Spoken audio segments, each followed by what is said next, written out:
Hi sir. Hi sir मैं 50 साल का हूँ, मेरा नाम सरोज प्रेमी हुआ। आप मुझे प्यार से सरोज भी बुला सकते हैं। मैं बिहार के छोटा सा गांव प्रेम नगर के रहने वाला हूँ। तैयार हो आप? थोड़ी सी घबराहट हो रही है लेकिन तैयार हूँ मैम।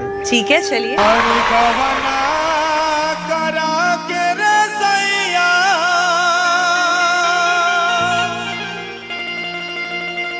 गवना करा के रसैया आपसी गैला शहर में उठेला दरदिया रे हमारा, अरे उठेला दरदिया रे हमारा गतरे गह तार में उठेला दरदिया रे हमारा गतरे गह तार में उठेला दरदिया रे हमारा। गवना करा के रसैया गवना करा के रसैया बस गैला शहर में उठेला दरदिया रे हमारा, उठेला दरदिया रे हमारा गतरे गह तार में उठेला दरदिया रे हमारा गतरे गह तार में उठेला दरदिया रे हमारा। DJ Remix Guddu missile.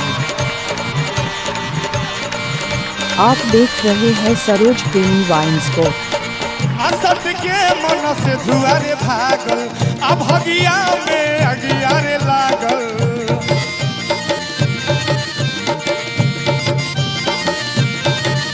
अरे सट के मन से धुआरे भागल भगिया में अगिया रे लागल।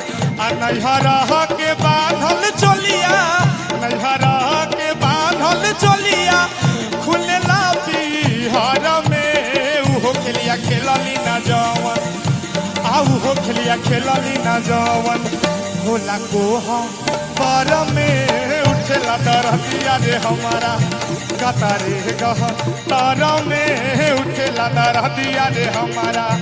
गवना करा के रसैया गवना करा के रसैया बस गैला शहर में उठेला दरदिया रे हमारा, उठेला दरदिया रे हमारा गतरे गह तार में उठेला दरदिया रे हमारा गतरे गह तार में उठेला दरदिया रे हमारा गतरे गह तार में उठेला दरदिया रे हमारा गतरे गह तार में उठेला दरदिया रे हमारा गतरे गह तार में उठेला वीडियो दरदिया रे एडिटिंग बाय गुड्डू मिसाइल।